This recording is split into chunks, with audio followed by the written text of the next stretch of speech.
Bowring ಕ್ಲಬ್ನ ಅಖಂಡ ಭ್ರಷ್ಟಾಚಾರದ ಸ್ಟೋರಿ. ಸೊ ನೀವು ಸಾಮಾನ್ಯವಾಗಿ 40% ಏನೋ ಒಂದು ಕೆಲಸದಲ್ಲಿ ಕೇಳಿದ್ರೆ 50% ಕೊಡೋದು ಕಾಮನ್. ಆದರೆ ಇಲ್ಲಿ 10 ಪಟ್ಟು ಜಾಸ್ತಿ. ಇದೊಂಥರ ಹೇಳ್ಬೇಕಂದ್ರೆ ಬ್ರಹ್ಮಾಂಡ ಭ್ರಷ್ಟಾಚಾರ ಅಂತ ಹೇಳ್ಬೋದು.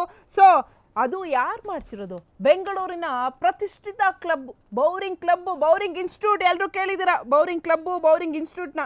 ಇವರು ದಾನಶೂರ ಕರ್ಣನನ್ನೇ ಮೀರಿಸ್ತಾರೆ ಅಂತ ಅನ್ಸುತ್ತೆ ಅಂತಹ ಬೌರಿಂಗ್ ಕ್ಲಬ್.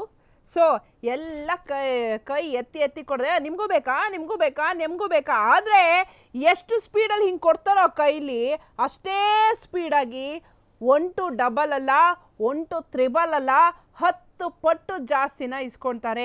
ಸೊ ಇದು ದೊಡ್ಡ ಭ್ರಷ್ಟಾಚಾರ. ಈ ಭ್ರಷ್ಟಾಚಾರ, ಇವರ ಭ್ರಷ್ಟಾಚಾರ ಕೇಳಿದ್ರೆ ನೀವು ಊರು ಬಿಟ್ಟು ಒಂದ್ಸರಿ ಓಡೋಗ್ತೀರಾ. ಅದರಲ್ಲೂ ಚಿಕ್ಕಬಳ್ಳಾಪುರದ ಜನ ಅಂತೂ ಜಮೀನು ಮಾರಕ್ಕೆ ಕ್ಯೂ ನಿಂತ್ಕೊಂಡಿದ್ದಾರೆ ಕಣ್ರಿ. ಅಂತಹ ದೊಡ್ಡ ಭ್ರಷ್ಟಾಚಾರನೇ ಇವರು ಮಾಡ್ತಾ ಇದ್ದಾರೆ. ಸೊ ಬ್ರಹ್ಮಾಂಡ ಭ್ರಷ್ಟಾಚಾರದ ಸ್ಟೋರಿ, ಬೆಂಗಳೂರಿನ ಬೌರಿಂಗ್ ಕ್ಲಬ್ನ ಬ್ರಹ್ಮಾಂಡ ಭ್ರಷ್ಟಾಚಾರದ ಸ್ಟೋರಿಯನ್ನು ನಾವು ಎಳೆಯಾಗೆ ಬಿಚ್ಚಿಡ್ತಾ ಇದ್ದೀವಿ. ಸೊ ಇದೊಂಥರ ಅಖಂಡ ಭ್ರಷ್ಟಾಚಾರ ಅಂತ ಹೇಳ್ಬೋದು. ಇವರು